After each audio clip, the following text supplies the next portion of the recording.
Order. Good morning. Let me begin by welcoming our witnesses. Thank you all for joining us to discuss the fiscal year 2025 budget priorities. General Anderson, welcome. Congratulations on your new command. And I think the entire committee knows that all the tough questions go to you, okay? Just as. Look, being a member of the Guard or Reserves is a serious commitment. These service members have careers in the civilian world, and they frequently put those careers on hold, often in a moment's notice, to be able to serve this country. Whether at the Montana Air National Guard Base in Great Falls, which was just selected for delivery of the new C-130Js, or any of our other critical bases around this country. Guard and Reserve units fill critical missions, including logistics, the state partnership program, and responding to wildfires and other disasters at home, just to name a few.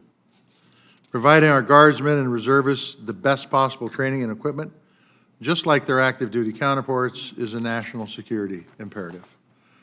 Our Guard and Reserve units must seamlessly integrate with the rest of the joint force if the military is going to accomplish its mission. You are doing this while dealing with ongoing recruiting challenges, as well as the yearly and excusable disruption caused by needless threats of a government shutdown or continuing resolution. I want to hear what you're doing and what you recommend for us to do to take care of the families and make sure that our Guardsmen and Reservists have the support and the protections that they need. Once again, I want to thank the witnesses for their testimony today. Especially want to thank General Hokanson and General Daniels and Admiral Mustin for their distinguished service to this country. We appreciate it very, very much. Congratulations on your upcoming and well-deserved retirements. Susan will be coming shortly, but since she's not here, I'll just tell you, you're all welcome to retire in Montana if you so choose, okay? With that, I think we'll start the opening statements when Vice Chair Collins gets here. We will suspend and go to hers if she so chooses. So we will start with General Hokanson.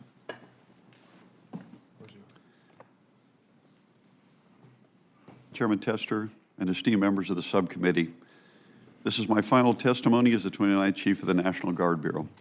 It has been the honor of my life for Kelly and I and our senior enlisted advisor, Tony Whitehead, and all of Team 29 to represent the soldiers, airmen, and families of the National Guard. I'm proud of their service and sacrifices, and I'm grateful for this subcommittee's efforts and support. I'd also like to thank the subcommittee for robust and reliable NAGRIA funding that supports our overall readiness. Our nation's investment in the National Guard comes at a pivotal moment. Our strategic competitors are seeking advantages in every domain. If we are to compete, and if necessary, prevail in combat, we must invest in our people. Specifically, our people include our pilots, maintainers, and support personnel working in our fighter squadrons. As a recent RAND study concluded, many have nearly double the experience of their active counterparts, and we operate our aircraft at significantly less cost, providing capability and capacity we must retain at a time when the global demand for fighters grows ever louder. Pilots and maintainers cannot be rapidly replaced or regenerated. Maintaining all 25 existing Air Guard fighter squadrons is essential to keep pace with global demands. Additionally, the cap on active Guard and Reserve positions and a federal technician program that is no longer competitive in today's economic environment must be addressed to ensure we have the full-time personnel required to ensure our formations of predominantly part-time soldiers and airmen remain deployable, sustainable, interoperable, and ready. Meanwhile, every member of our force must be medically ready to fight and win our nation's wars or respond to our communities in the time of need. However, not all Guardsmen have consistent access to health care. All National Guard and Reserve component service members, regardless of status, need medical and dental health care benefits. This is a matter of addressing affordable access, a matter of recruiting and retention, and a matter of duty to the Guardsmen who serve and sacrifice for our nation. When we ask them to step on the field, we have to make sure they're medically ready to play their position. The National Guard is a dynamic operational force that is integral to the success of the National Defense Strategy, and I will continue working with the subcommittee to build the combat-capable National Guard our country needs. With your continued help, we will keep our promise to America, a promise to be always ready, always there. Thank you for your time, your friendship, and your support. I look forward to your questions. Thank you, General Hokanson. General Daniels.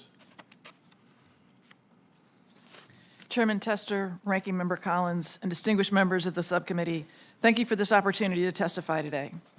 On behalf of the 190,000 soldiers and civilians of America's Army Reserve, we stand ready to protect American interests and posture ourselves to meet challenges at home and around the world. On any given day, nearly 9,000 Army Reserve soldiers are mobilized or deployed worldwide in support of combatant commands. Tens of thousands more are engaged in training events and annual combined and joint exercises, reinforcing alliances and partnerships around the globe. The Army Reserve is also a key partner in the homeland, facilitating both large-scale mobilization operations and defense support to civil operations and authorities. As the Joint Force prepares to operate in a contested logistics environment, the Army Reserve will play a key role in delivering the critical enabling capabilities needed for large-scale combat operations. A ready and modernized Army Reserve is a crucial part of the Joint Force that can deploy, fight, and win our nation's wars. From the start of my tenure, I challenged our leaders to prioritize tough, realistic training done safely over dealing with administrative metrics. I trust that message will continue to resonate beyond my tenure, which is coming to an end in just a few weeks. The Army is undergoing a once-in-a-generation transformation. The Army Reserve requires robust investment to modernize our aging equipment to enable interoperability with the Joint Force. NGREA represents roughly 35 to 40% of the Army Reserve's equipment procurement budget. That said, the Army Reserve's unfunded equipment requirements list continues to increase while NGREA funding does not. With inflation and material costs rising, our buying power is decreasing. The success of the Army Reserve's modernization efforts hinge on NGREA funding, and we absolutely greatly appreciate the committee's continued support. Additionally, it is important to ensure that our soldiers and their families remain a top priority. Caring for our soldiers and families and ensuring they receive benefits they entitle is vital. Last October, the Army Reserve developed a first-of-a-kind intergovernmental service support agreement pilot to deliver child care services to soldiers during weekend training. We look forward to building on this pilot and collaborating with the other Reserve components in future efforts. I want to take a moment to thank all of my fellow officers on this panel. I want to especially thank Vice Admiral Mustin for his collaboration on a variety of efforts, especially our Go Army Beat Navy videos. Our new Command Sergeant Major of the Army Reserve, Command Sergeant Major Betty, and I are incredibly proud, along with my husband, to lead the men and women of your Army Reserve and are ready for your questions. Thank you. Thank you, General. Admiral Mustin. Good morning, Chair Tester, Vice Chair Collins, and distinguished members of the subcommittee. It's a privilege to address you today alongside with my colleagues with an update on the state and the vision of America's Navy Reserve. I'd like to begin by recognizing my wife, Kim, whose steadfast support for 31 years exemplifies the unsung sacrifices typical of our military spouses. I'd also like to thank Master Chief Tracy Hunt for his tireless efforts in support of our enlisted reserve sailors. And given this will be my last hearing before this committee, I want to thank General Hokanson and my peer reserve chiefs for their support and friendship during my tenure as Chief of Navy Reserve. On any given day, the Navy Reserve provides 60,000 sailors, nearly 150 aircraft, 2 SEAL teams, 3 expeditionary medical facilities, and nearly half of the Navy's Expeditionary Combat Command and intelligence capability. 24 hours a day, 7 days a week, 365 days a year, your Navy Reserve is standing at the ready with nearly 15,000 sailors, or 25% of our force, serving on active duty orders.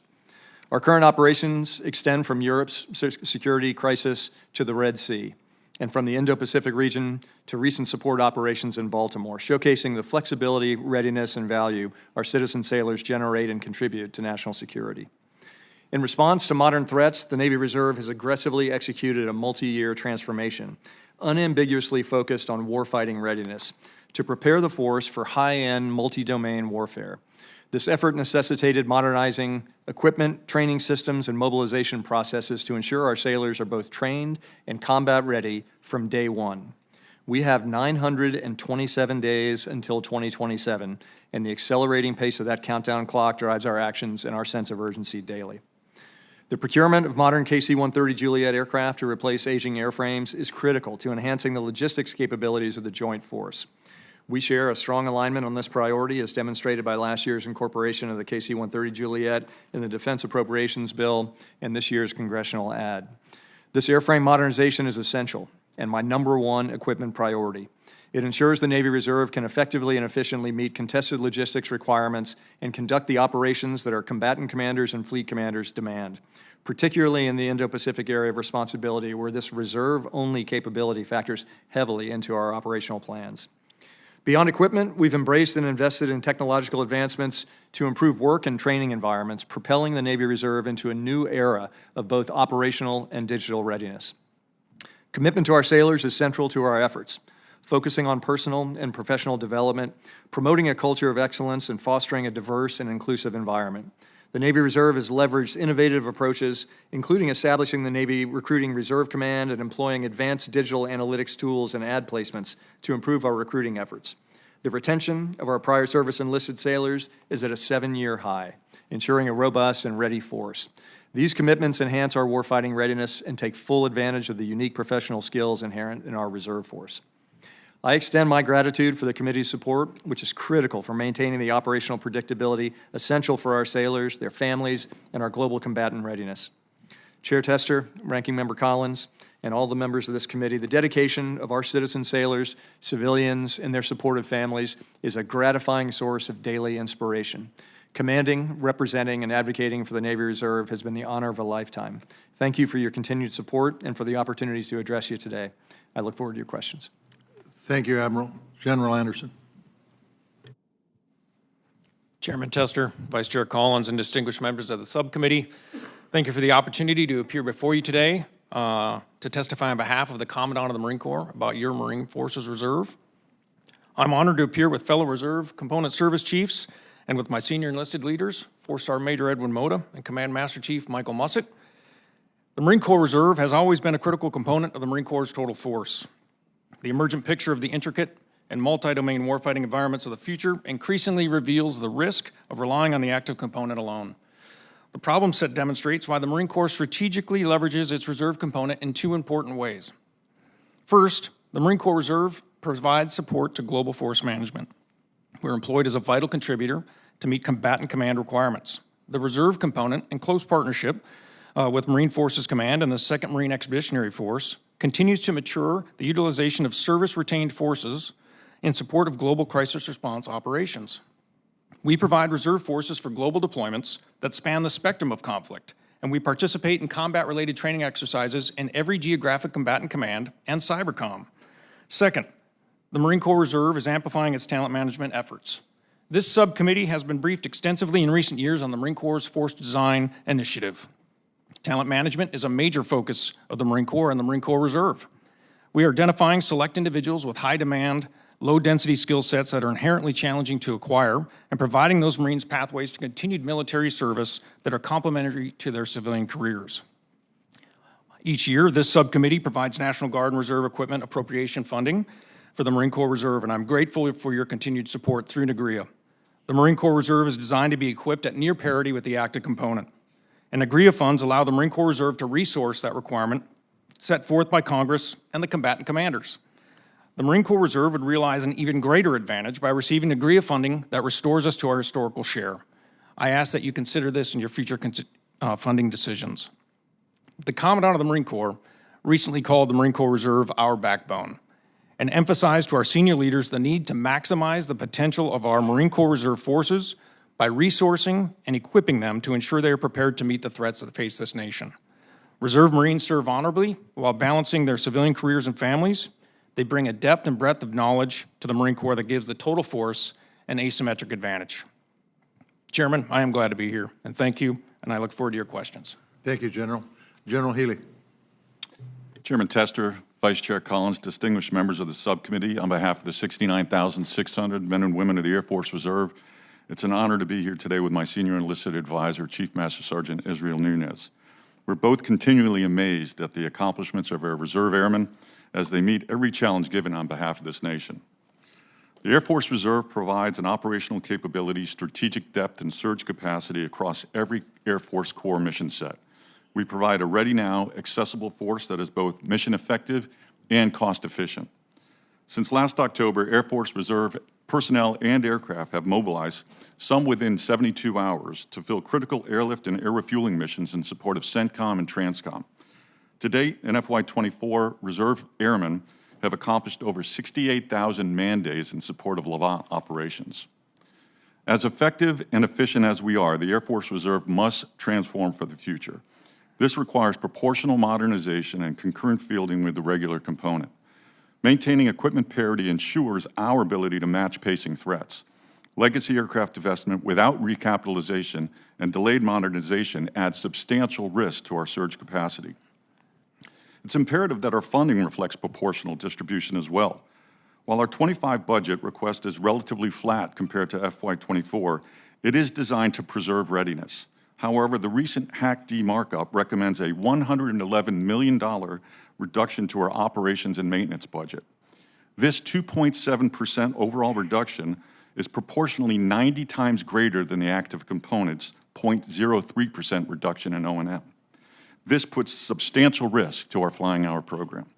I respectfully request SAC-D address this imbalance during markup, ensuring equitable funding that maintains our readiness as well. We're grateful to Congress for INGRIA funding.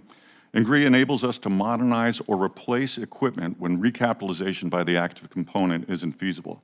For FY25, HAC-D has proposed an INGRIA allocation of $124 million for the Air Force Reserve, a $31 million reduction from FY24, and we would appreciate your support to increase this allocation, enabling us to field a more lethal and survivable force. While equipment is critical, our most important weapon system is and always be our airmen. Two of our most significant lines of effort focus on providing accessible and affordable childcare and access to health care for family members with special needs through the Exceptional Family Member Care Program. Over the past 7 decades plus, the Air Force Reserve has provided combat-proven readiness. I'm certain the Air Force Reserve will always be ready to defend our great nation now and in the future. Thank you for the opportunity to appear before you today and for your continued support of the Air Force Reserve, our citizen airmen and their families, and I look forward to your questions. Thank you, General, and I want to thank you all for falling within the 3-minute guideline. I appreciate that very much. Please know that your entire written statement will be a part of the record. I'll now turn to Vice Chair Collins. Thank you very much, Chairman Tester, for holding this hearing, and thank you all for your candid assessment of the President's budgets and the needs that you have. I know that for 3 of our witnesses, General Hokanson, General Daniels, and General Mustin, that this is likely your last opportunity to testify before our committee. And I want to personally thank you for your many years of military service and for serving your country. One of our priorities for fiscal year 2025 defense appropriations is to ensure that it reflects the fact that many of you have commented on, that the Guard and Reserve have served as operational forces for the past 2 decades, and not just as a strategic reserve. Even today, the National Guard and Reserve provide valuable contributions to our national defense from the southwest border, where Guardsmen are supporting border security operations, all the way up to the far corner of the Northeast, where Guardsmen in the 101st Air Refueling Wing, based out of Bangor, are refueling military aircraft. In short, the need to properly resource ready, well-equipped, and integrated Guard and Reserve components could not be more clear. Yet, that is why it is so disappointing that the President's budget request for fiscal year 2025 cuts the Guard and Reserve budget by nearly $2 billion compared to fiscal year 2024. As just one example, the Guard and Reserve's budget request for procurement constitutes just 2% of the department's total procurement request for next year, despite the fact that the Guard and Reserve account for 37% of the overall total force. Such funding levels, in my judgment, make it virtually impossible to field the new aircraft and weapon systems and Guard and Reserve units on a concurrent and proportional basis, which was and remains the recommendation of the National Commission on the Structure of the Air Force 10 years ago, and it's a principle that many of us support today as well. As your written statements point out, and your oral testimony as well, the Guard and Reserve provide mission-effective forces in a cost-efficient way. The National Guard State Partnership Program is a great example of that. This program is a security cooperation program that partners a Guard unit from one U.S. state with another country that is an ally or partner. To date, Guard units have formed 89 partnerships with 106 countries around the world. I can report firsthand that the main National Guard's partnership with Montenegro was essential to paving the way for that country's successful ascension to NATO in 2017. And General, as you described in your written testimony, these strategic accomplishments occur on a budget that is less than 1% of the Department of Defense's annual budget for security cooperation with other countries. What a return on a very small investment. This is an opportunity for you to candidly share your priorities as well as the operational challenges and readiness concerns that you are experiencing as a result of a constrained budget. I'm very proud of the contributions of our men and women in the Guard and Reserve, and was delighted to welcome the Secretary of the Air Force to the 101st Air Refueling Wing just a couple of weeks ago, and I think he was impressed with what he saw. Thank you, Mr. Chairman. Thank you, Vice Chair Collins. Now we'll go to questions, and we'll start. This is a question for all of you. Each year, Congress adds hundreds of millions of dollars to the National Guard and Reserve equipment account. It is important to us to make sure you have modern equipment so you're ready when you're called upon. This money is in addition. It is in addition to the department's budget request and recognition that the active forces usually have first pick. That said, it is concerning to me that despite the funding gaps each of you have, these funds are spent very, very slowly. A couple things. I'd love to have you explain that. And then I would also love to have you explain how this budget process can become more effective and more efficient. What could you do better? What can we do better? We'll start with you, General Hokanson. We'll go in the same order as you spoke. Yes, Chairman. As in my written statement, my opening statement as well, NAGRI is absolutely fundamental to the readiness of the National Guard. It allows us not only to find commercial off-the-shelf solutions, 80% of the solution at 20% of the cost, but it also allows us to purchase equipment that the services don't have the resources to do, which directly impacts our readiness. In terms of the budgeting process, Chairman, anytime we have a continuing resolution for any period of time, it has a significant impact on our organization, not only readiness, but equipment, MILCON, everything, particularly the state partnership funding, as we're not allowed to access it until the CR ends. So any help that we can get to eliminate the CRs would be greatly appreciated. Thank you. Anybody else would like to respond to that? Go ahead. So one of the reasons that we don't spend immediately is because we make a very hard look at what we can purchase, what are our current year needs. We also look at what is the rate of production of an existing line that's building something, and sometimes it cannot add any additional equipment in even though we need it and would like to purchase it that particular year at that point in time. So we may have to delay until that funding, until that line can be expanded, or until active component resourcing efforts have expired. Okay. So that slows us down a little bit. Okay. Anybody else? Admiral? Just there's a tactical and a strategic implication of where we are relative to NAGRIA for this year. So the House has proposed a 20% mark, which leaves the Navy share at a low since 2007. But I would like to comment just at a strategic level also that in the last 2 decades post 9/11, we've seen the preponderance of funds appropriately skewed to the Guard and Air National Guard, with the service chiefs allocating about a third between us. If we agree that the Indo-Pacific is a theater of concern, I would offer that the combined total between the Navy and the Marine Corps, which is hovered at about 7% of total, could be worthy of revisiting.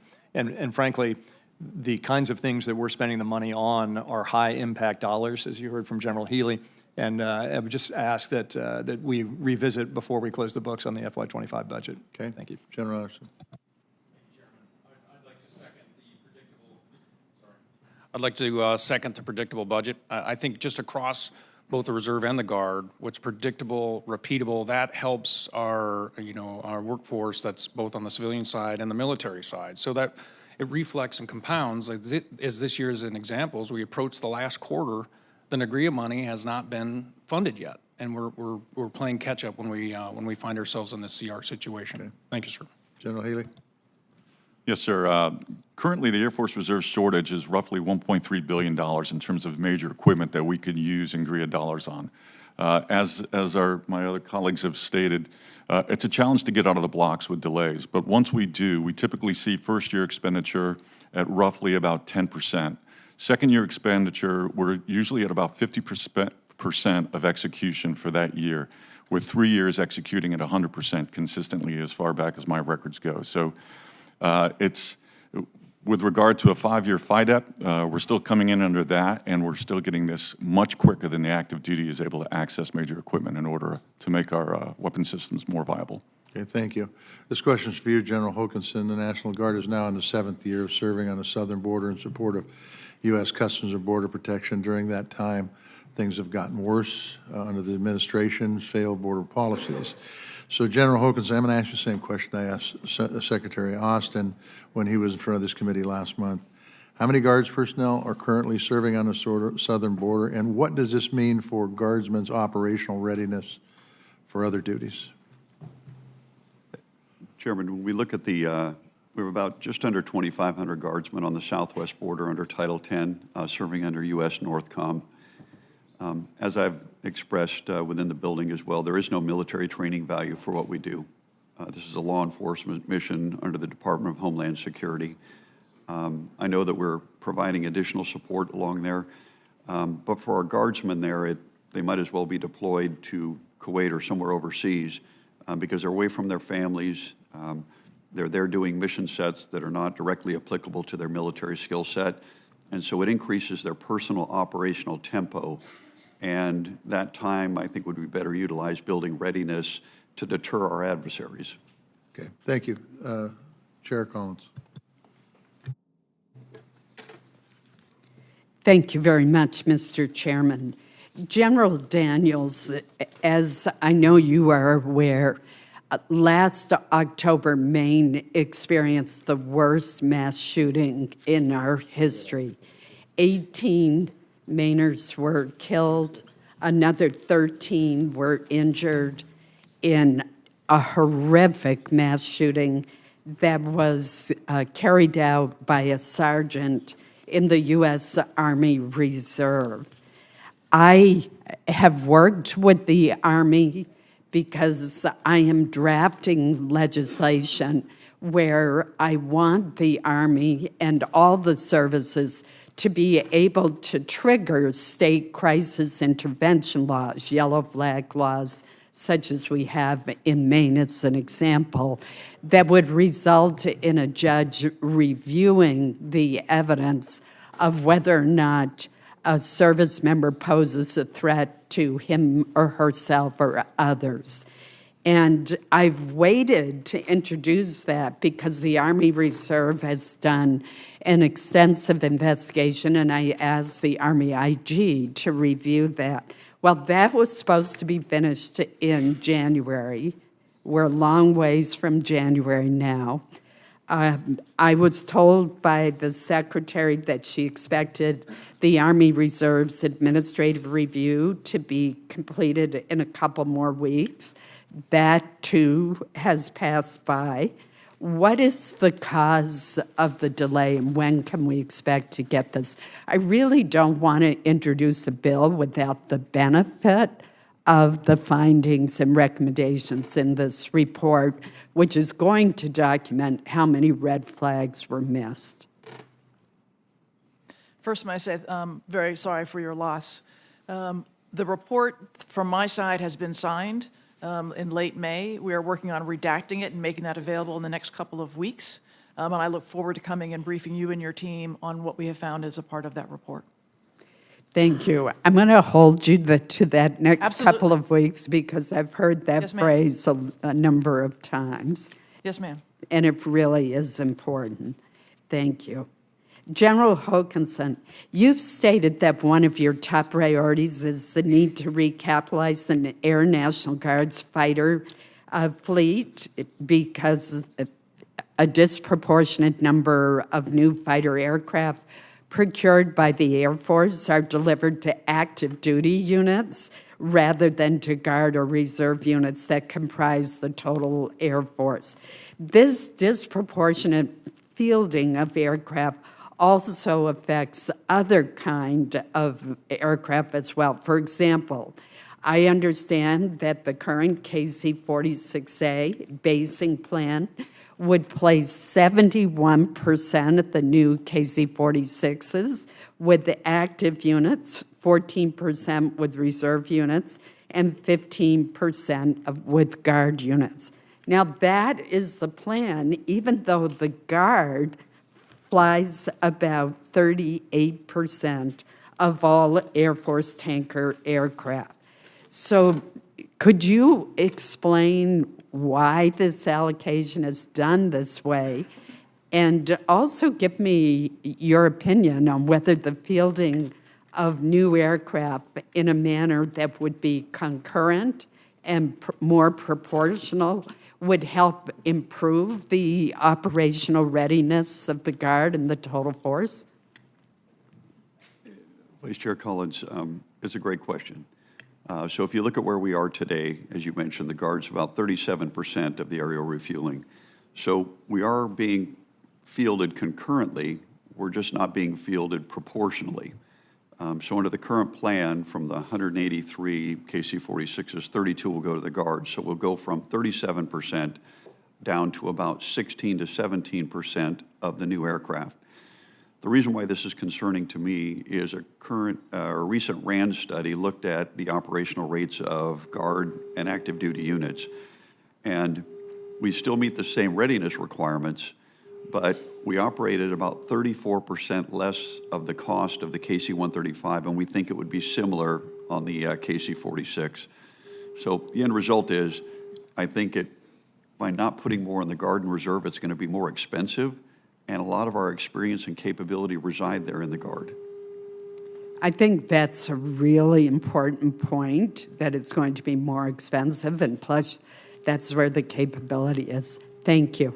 Senator Shaheen. Well, thank you all very much for your service to the country, and General Hokanson, General Daniels, and Admiral Mustin, we will miss you. General Hokanson, I very much appreciated working with you as the co-chair of the National Guard Caucus, so I will especially miss you. The Senate Armed Services Committee enacted historic reforms several years ago to address sexual assault and harassment in the military, including taking those offenses out of a service member's chain of command.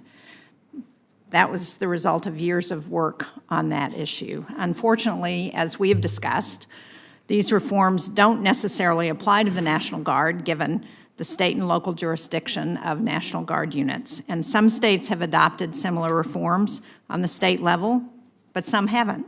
And instances of sexual harassment in the Guard continue to be an issue, including in my home state of New Hampshire. The SASC-passed NDAA includes legislation that I was pleased to introduce to require the Defense Advisory Committee to study this issue and to report to Congress. And we appreciated the help we got from your office in drafting that legislation, and also to strengthen the Office of Complex Investigations and their ability to look at command climate as part of the investigations. So the Guard Bureau can play a really important role in looking at this issue. Can you talk about how you and whoever succeeds you will be able to use your position as chief of the National Guard Bureau to incentivize states to take active measures to address this issue? Senator Shaheen, this is one of the priority things that I'll share with my successor when that person's named. But at the end of the day, sexual assault is actually not anything ever condoned within any aspect of the U.S. military. And we have to use every tool we have available to us to ensure that we rid that from our formations. Now, you can look at the statistics. They have gone down this year, but until they get to zero, we'll always have work to do. So we'll utilize our prevention workforce that we're hiring now, also our Office of Complex Investigations, to help states bridge that gap between the state law and the federal law, depending on the duty status they're in. Our general counsel is very involved in that, and as we've seen with New Hampshire, we'll send staff assistance teams to go out there to take a look at their program and make recommendations, and we follow up with those as well, because at the end of the day, we have to eliminate this from our formations. And so I think everybody here on this table understands just how important that is, and I don't think there's anything that we're not doing to help promote that.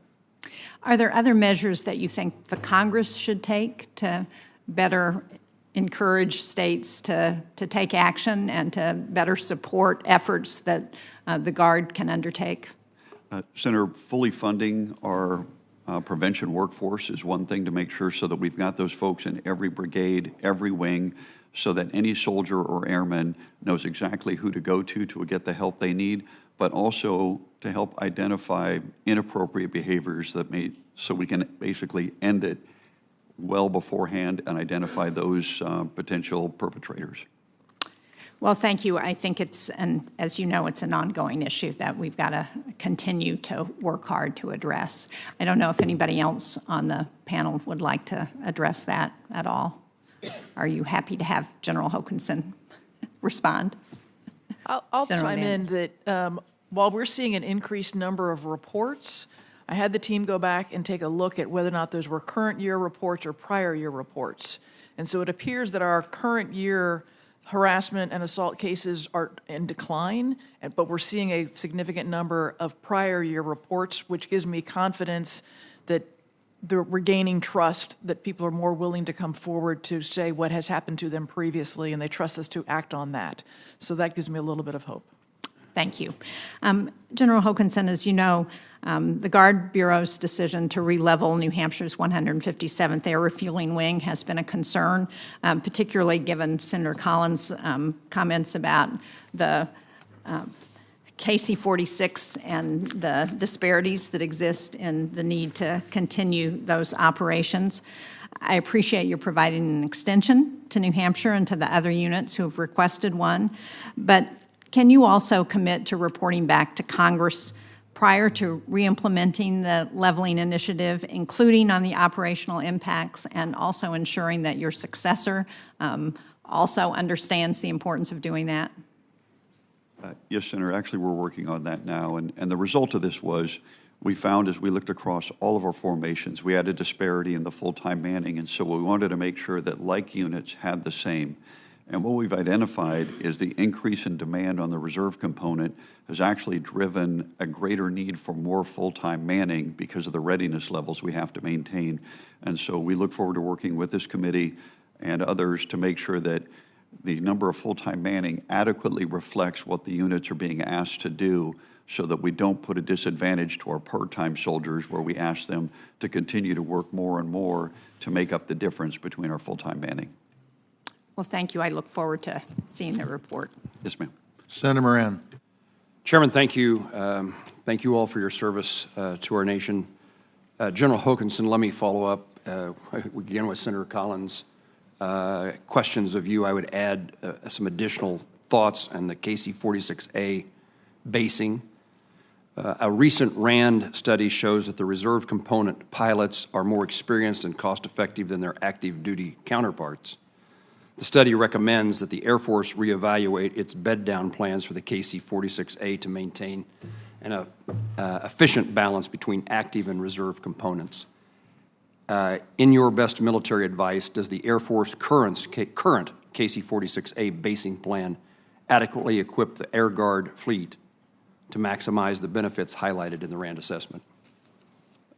Senator Moran, thank you for the question. And sir, when we look at concurrent proportional, I don't think it does. We're currently 37% of the aerial refueling fleet, but the KC-46 plan has us going to about 16 to 17%. And when you look at the fact we operate our KC-135s at 34% less cost than the active component, I would argue by putting more in the active duty, you're incurring greater cost, whereas the same readiness levels are met within our Air Guard units, and the amount of aerial refueling that we do is very significant.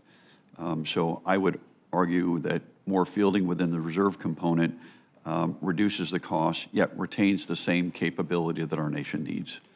On a similar subject, Congress appropriated $350 million to procure one company of Gray Eagles in the National Guard Division. This is a fine start, but all Guard divisions should mirror the active component's operational capabilities.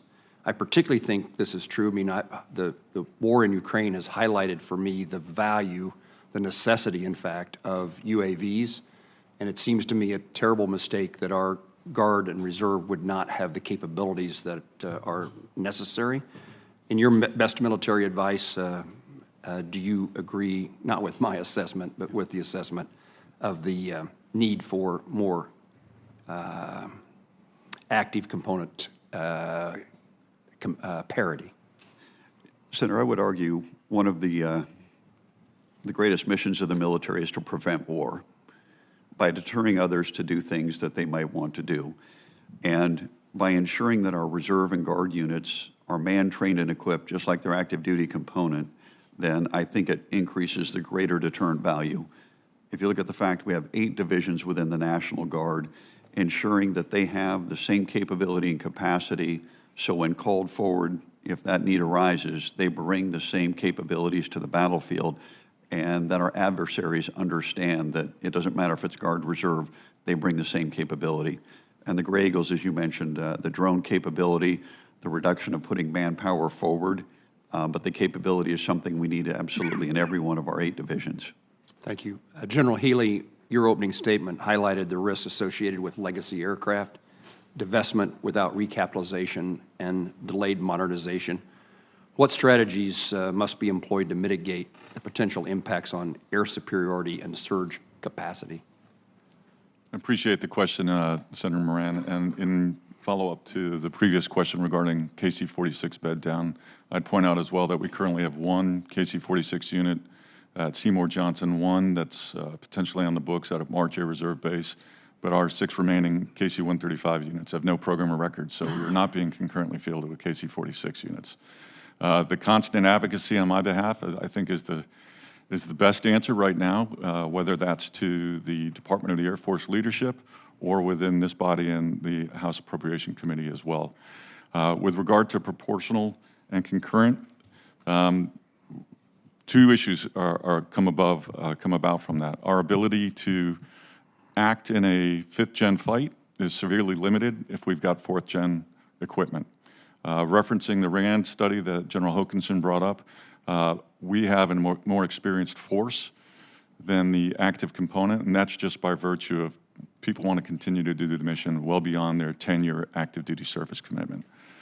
That being said, if they don't have the opportunity or the venue to go to something that they can continue to provide service in, F-35 or a KC-46, then we potentially are losing some of the outstanding experience that is on the table with regards to fighting our next conflict if called upon.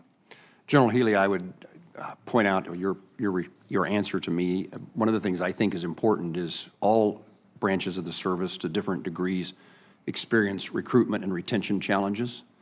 And we ought to be utilizing, you just mentioned the capability of retaining personnel in this capacity, and we ought to be taking advantage of that circumstance that doesn't exist in all circumstances. True? Absolutely, sir. We call it closing all the windows. We got to stop letting these people get out. So we do a fantastic job of retention in the Air Force Reserve. We're currently at about 88.3%.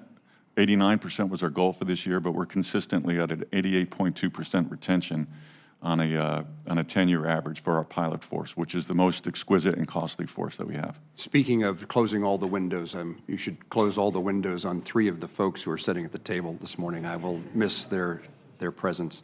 And finally, I would say, just as a comment, I am working with the Kansas National Guard in regard to expanding their state partnership, and I would like your help, General Hoganson and others, to accomplish my goal.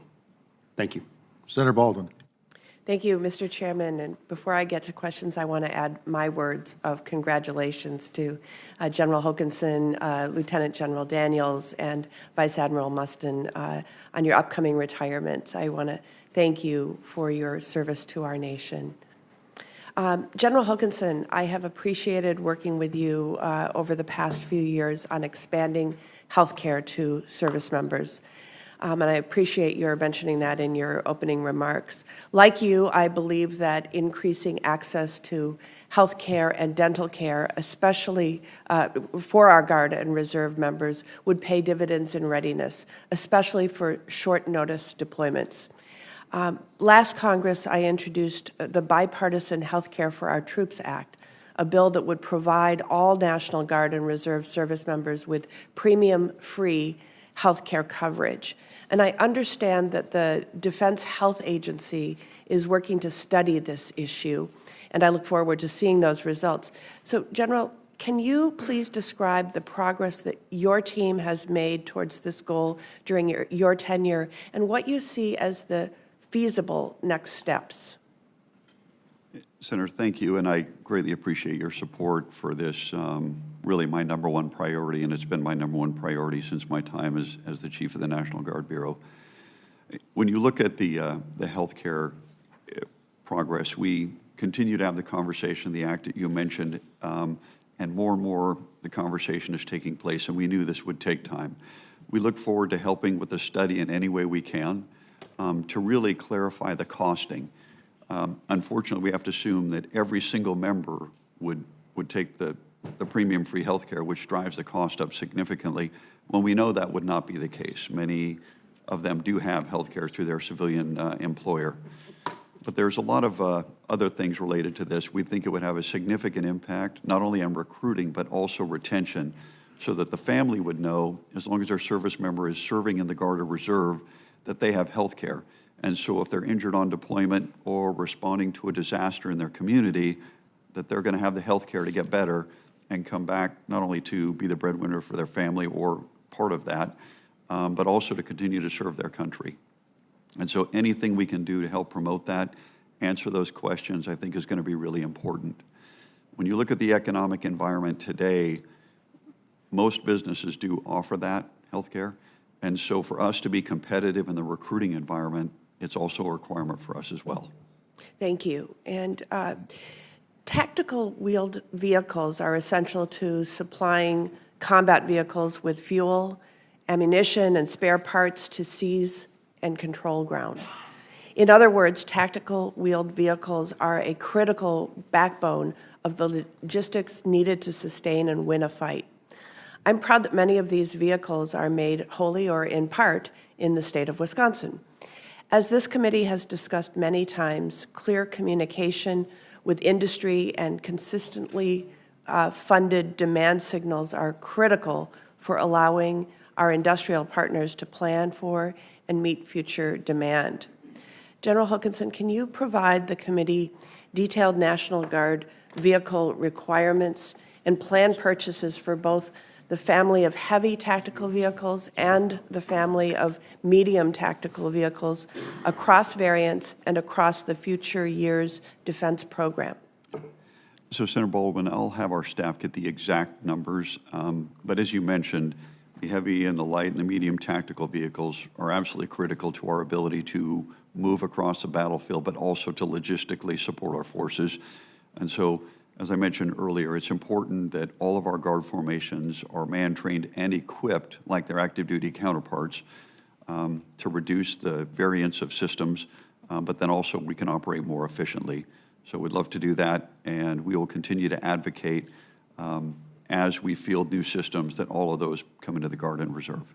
Thank you. And General Daniels, can you also provide this information to our committee? Yes, ma'am, absolutely. Thank you.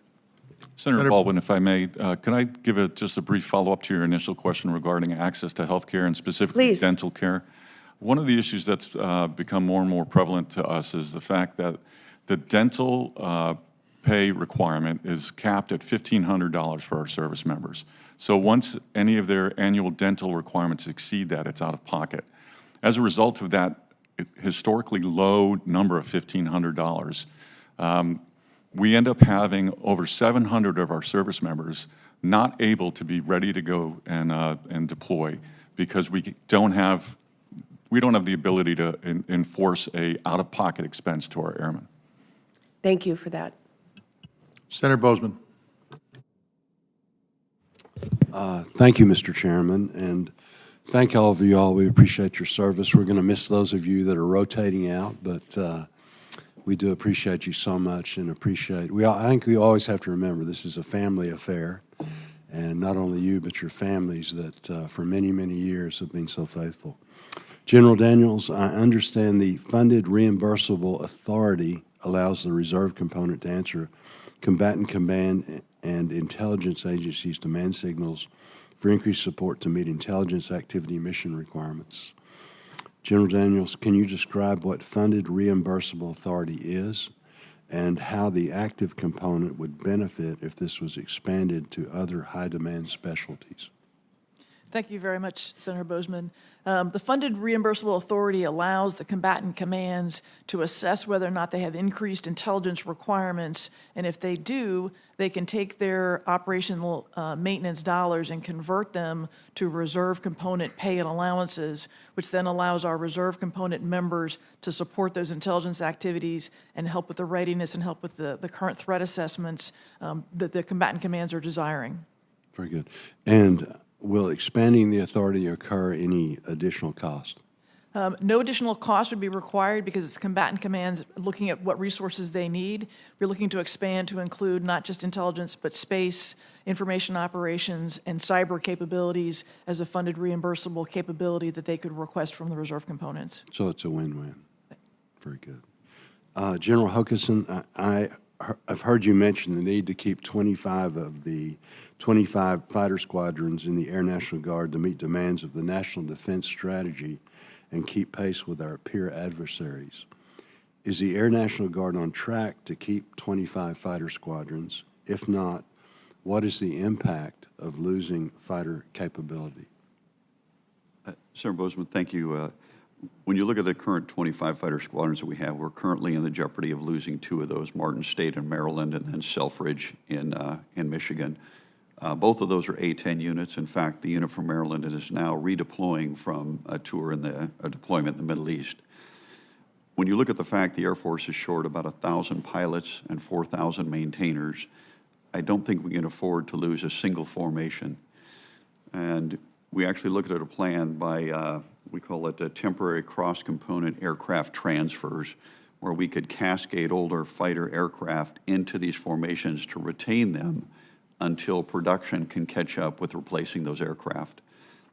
When you look at there's 48 fighter squadrons in the Air Force right now, and I believe the requirement is 60. We're already critically short, right. And the demand for those aircraft globally only goes up, not only for capabilities, but also the deterrent value that they provide. And so we're willing to do just about anything we can to retain those formations, because once we lose them, then we literally lose them forever. Very good, thank you. General Healy, I appreciate our discussion centered on the Air Force's efforts to reoptimize for great power competition. Can you share your perspective on how the reserve component will be impacted by this reoptimization and how your current posture can be leveraged to support future units of action for the total force?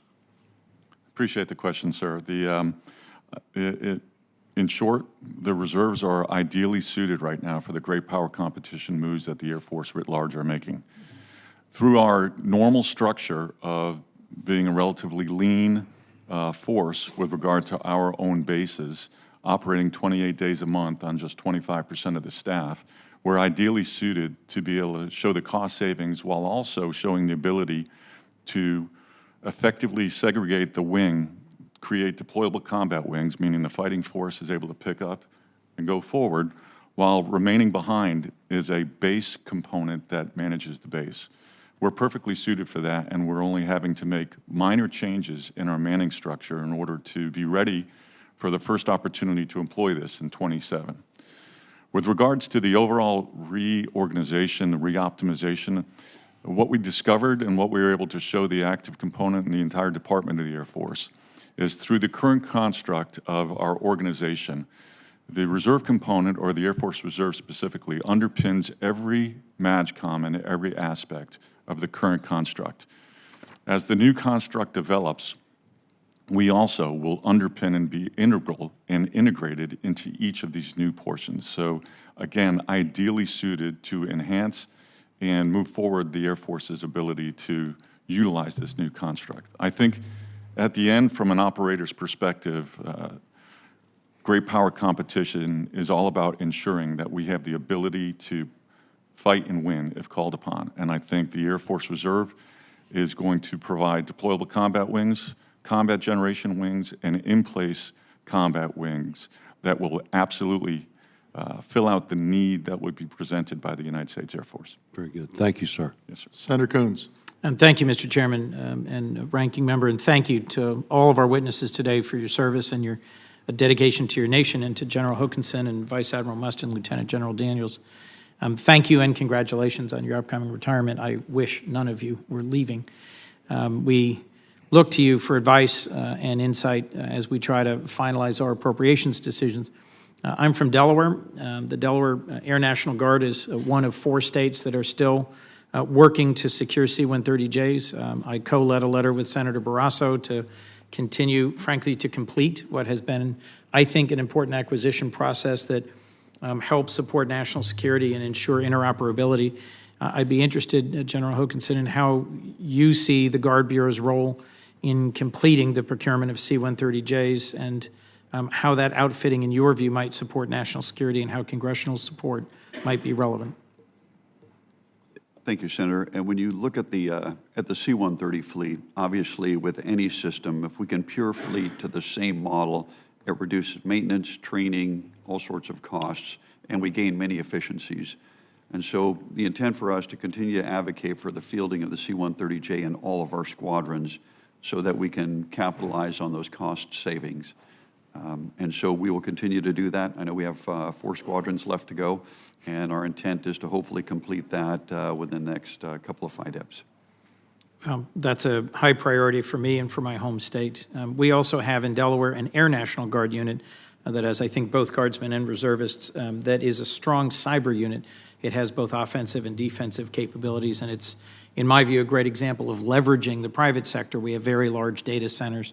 Many of you are probably carrying credit cards issued from the state of Delaware. And so state-of-the-art, very high-performing, very capable cyber professionals in the private sector have the opportunity to join and serve in both Guard and Reserve roles. I'd be interested in hearing from you. General Hokanson is also Lieutenant General Healy, how Air Guard units successfully leverage private sector resources, support national security at a lower cost, and what else you think we could be doing to support the outfitting and deployment of cutting-edge cyber units. Mr. Senator, when I look at, we've got 66 units in the National Guard, both Army and Air, in 42 states, and the capability they provide is pretty amazing. In fact, up to the highest levels within Cybercom. And this is because of our ability to leverage not only their military training, but their civilian training. In fact, a lot of the young kids say they can do things in their civilian job they can't do in the military, and they got things they can do in the military they can't do in their civilian job. But by learning from both sides, they develop incredible capability. And not only on their military side, but also under state active duty to help mitigate cyber attacks or issues with networks within their community where the governor has the authority under state active duty to leverage them. John? Yes, sir, I'd add, so we're a little bit more modest within the Air Force Reserve, about 3,500 folks doing cyber mission, but very proud of it. Again, we have a retention rate right now of roughly 86%, which is fantastic. And what we're also doing in terms of how do we entice and how do we bring more online is we've currently got a direct commissioning program where in 2023, we direct commissioned 3 individuals. We've got 3 going in 24 with 7 pending right now. So it gives exactly what you're talking about, the opportunity for an individual in the civilian workforce to take their skills and their training that they get credit for, and then we're going to commission them straight in to the Air Force Reserve. Thank you for that example. Last question, if I could. The state partnership program is something I've strongly supported. I've had a chance to visit state units in the field from the Baltics to West Africa to Southeast Asia. It's 30 years old. There's 92 partnerships touching 106 countries. I think Montana's partner's Kyrgyzstan, if I'm not mistaken. And I think Maine is Montenegro, Delaware, Mongolia, a country squeezed between China and Russia and eager for American help. What I've seen about the state partnership program is that it allows long relationships. No disrespect, but active duty folks tend to cycle in and out of a country. And I think the National Guard is the best example we have of civilian control of the military, integration into civilian missions, disaster response, infrastructure, otherwise. What do you see, General, as the challenges to sustaining the state partnership program? What are the opportunities? What more could they be doing? I think some of the work we did with Ukraine between 2014 and 2022 made a transformational difference, and so I'm a huge fan of the state partnership program. Senator, I greatly appreciate your support of that program. And just as an example, if you look back to 2023, we did 1,750 global engagements. And as mentioned earlier, that's on 1% of our budget related to international interactions. When we look at the challenges we face going forward, is as we add partners, we've actually added 7 this year, is the startup costs are initially a little bit high, about $800,000 per partnership, but then the sustainment numbers continue to go down over time. And so stable, consistent funding, not having a continuing resolution so we can have access to that fund early in the year, greatly appreciates it. When we get the funding late in the year, sometimes our state partners can't adjust their schedules quick enough, and so the earlier the better. But as you mentioned, Senator, the great thing is in many cases our state military or the state National Guard is about the size of the country's military. Yep. And because we're there, like they are throughout their career, those relationships are critically important, not only to develop capability and capacity, but their ability to protect their citizens, but also to have additional U.S. presence to counter the messaging they may see from some of our adversaries. Absolutely. Thank you. Thank you, Mr. Chairman. Impressive recall, but I noticed you didn't get to West Virginia. Senator Murkowski. Thank you, Mr. Chairman.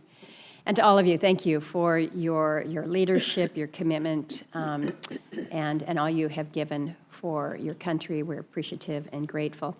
We recognize, so many of us recognize just the role of our reserve forces and all that they bring in terms of talent and experience to the fight. So thank you. In Alaska, we certainly see that every day, not only at the tip of the spear when it comes to homeland defense, but all that goes on from the 24/7 radar operations, what they're able to do with search and rescue capability. We can't live without you. I think there's a song about that.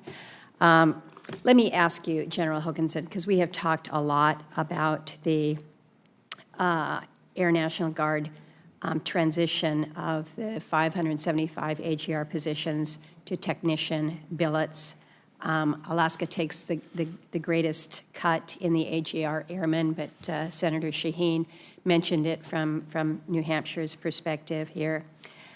In the House NDAA, there was an increase to the Air National Guard's AGR ceiling. It added 403 positions.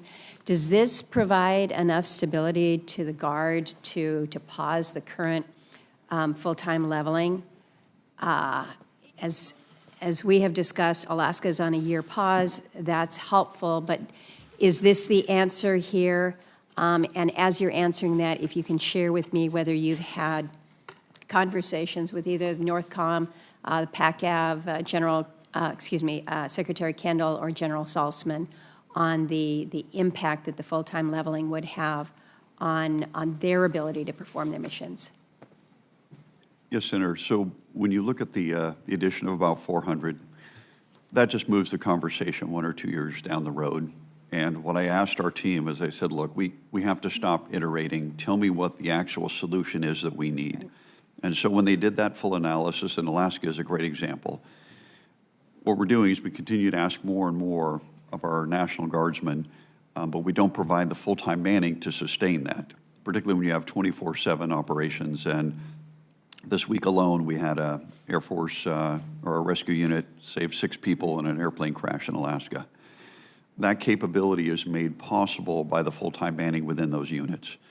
And so when I told them, stop looking at the iterative, tell me what the actual answer is. And so they came up with 29,100, and we can actually show you exactly where that manning would be to prevent making a decision where somebody has to go from an AGR to a technician position.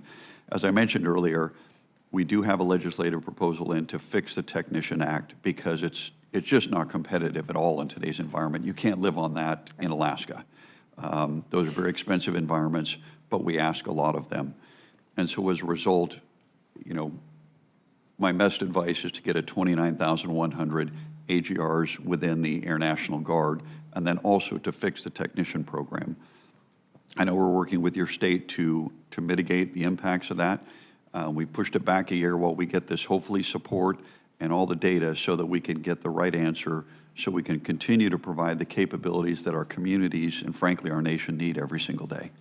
Well, and I appreciate your response to that, but I also recognize that as I talk to these AGR folks back home, they've got decisions to make. They have family commitments that they're looking to, and all they see right now is instability. And thank you for the 1-year reprieve, but this is not the only thing that they're looking at with concern.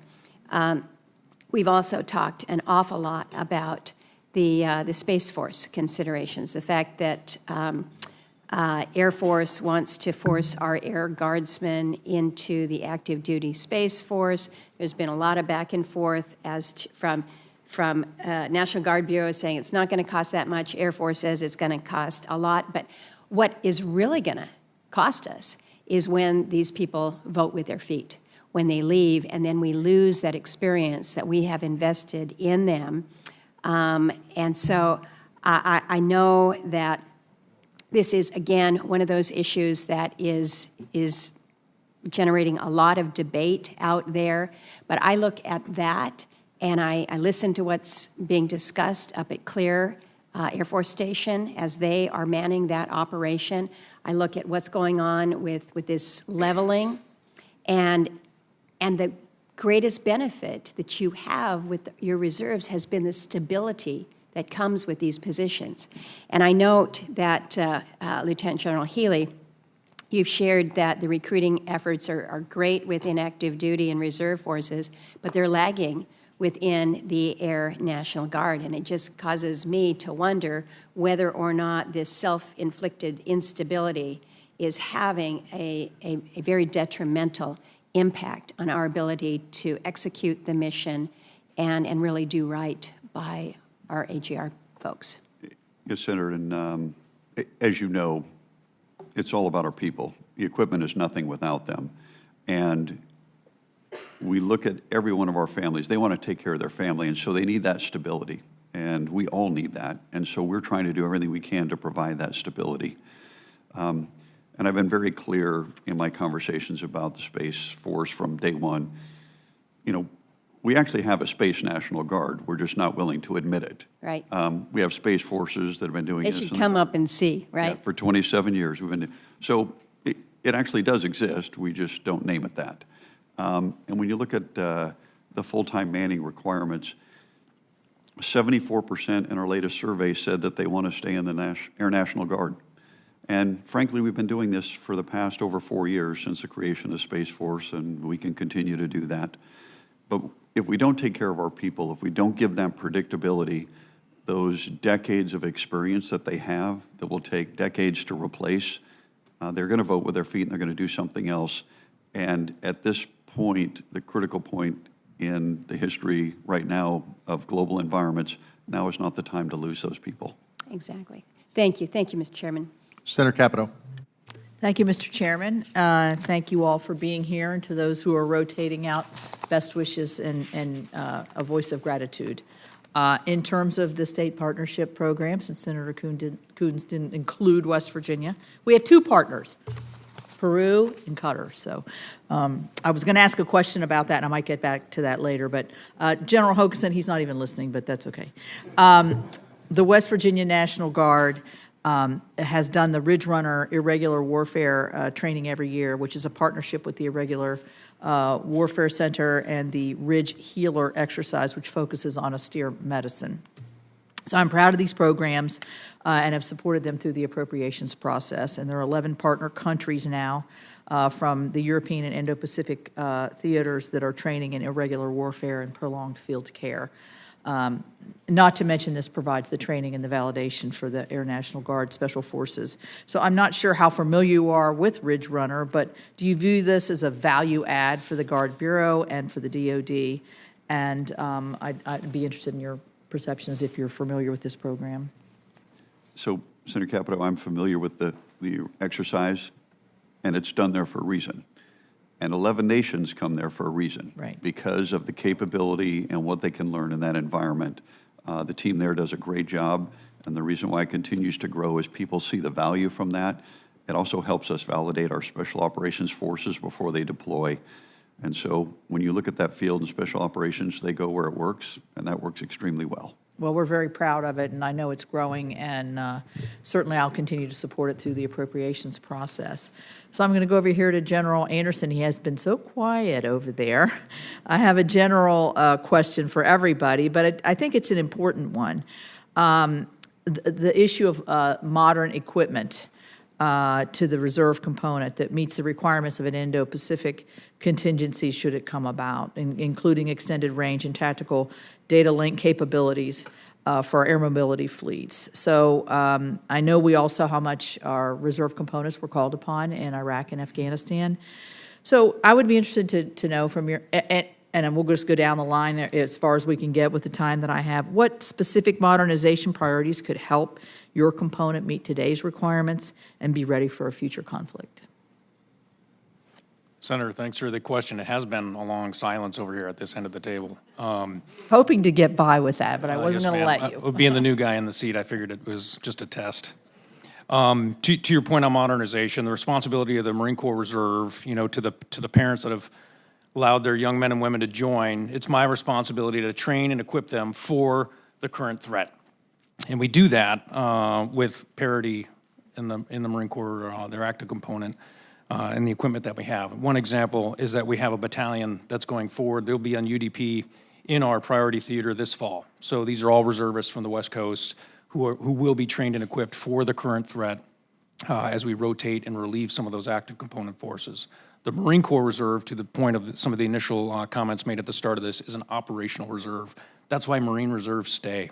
They want to deploy, they want to have the new gear, and they want to be forward and facing the threat. So it is certainly a priority of mine to do that so they can answer the nation's call and, more importantly, return home. Mm-hmm. General Daniels?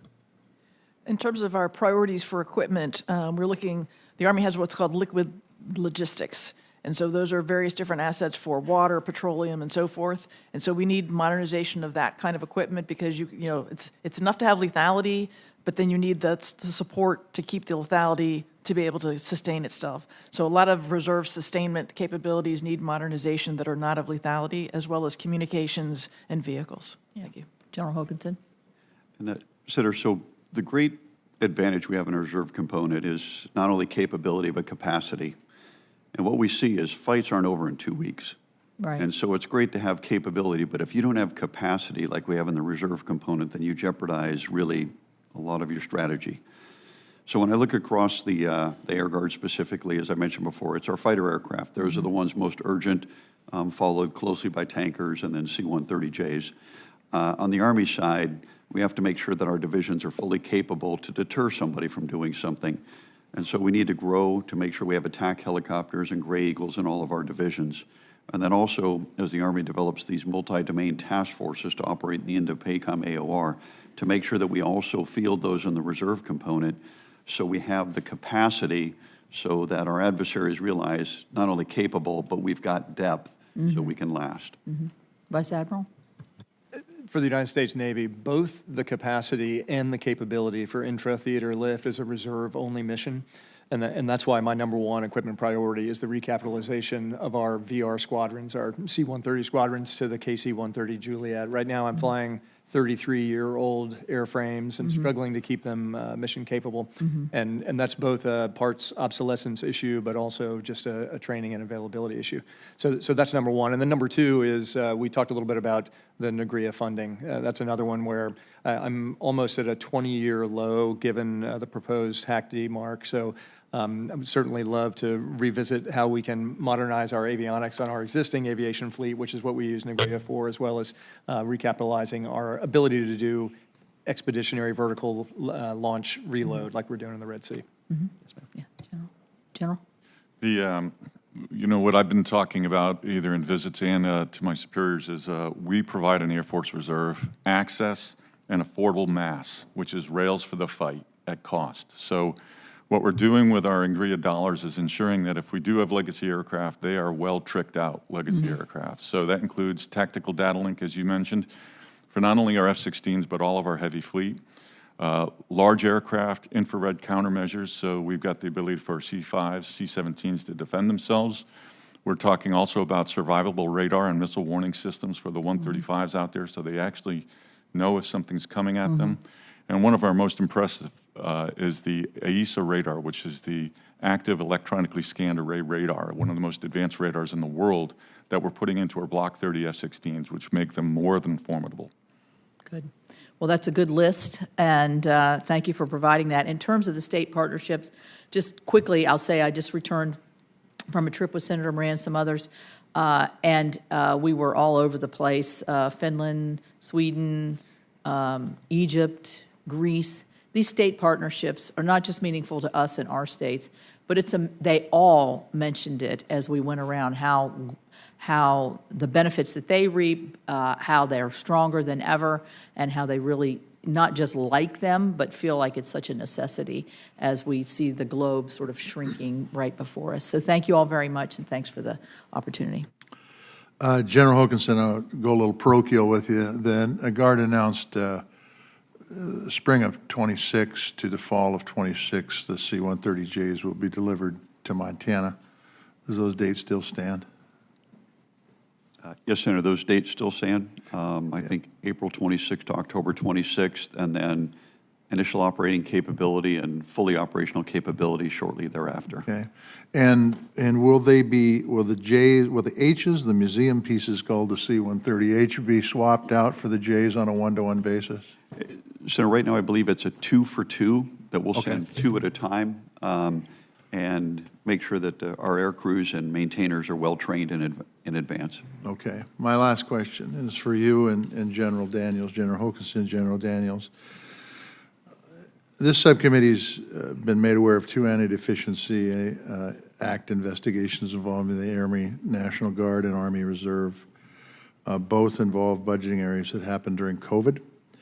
I would just like to have you both explain what happened, the status of the investigation, and what corrective actions have been implemented. Go ahead, General Hokanson.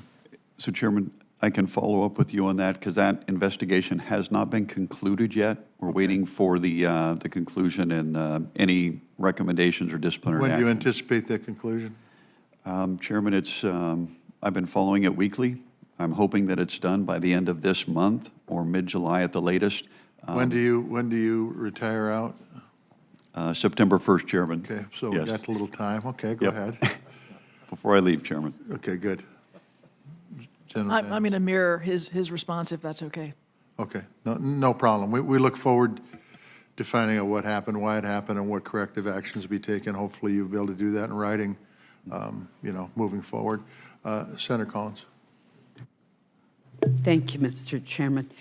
General Daniels, I understand from your testimony that the Army Reserve maintains approximately 18,000 Humvees, and that almost half of them are beyond their useful life and need to be replaced. What's even more concerning to me is that the Army's budget request, unless I'm misinterpreting it, only supports buying 16 Humvees, which just doesn't make sense to me since it's so far below the 1,631 vehicles needed to maintain the minimum rate of production. I'm pleased to see that the Army Reserve does plan to spend $29.5 million with its fiscal year 2024 NAGRIA funding to buy new production Humvees. If we do appropriate funding for NAGRIA in this coming fiscal year, do you expect to use portions of that funding to buy Humvees? Yes, ma'am, we do. We're looking explicitly because of the safety concerns of the older fleet and being able to have the new safety features of the anti-lock brakes and the electronic stability control kits. Those are things that we'd like to see in the newer models for our safety purposes. So yes, we do look to expend our NAGRIA funds on Humvees. Because that really is an extraordinary disparity between what you need and what the budget request is. General Hokanson, I want to follow up on a question that Chairman Tester started going down the road on, and that has to do with the obligation of funds. From 2015 to 2024, only 4.4% of the DoD procurement budgets were allocated to Guard and reserves. And this year's request, as I mentioned earlier, is barely 2%.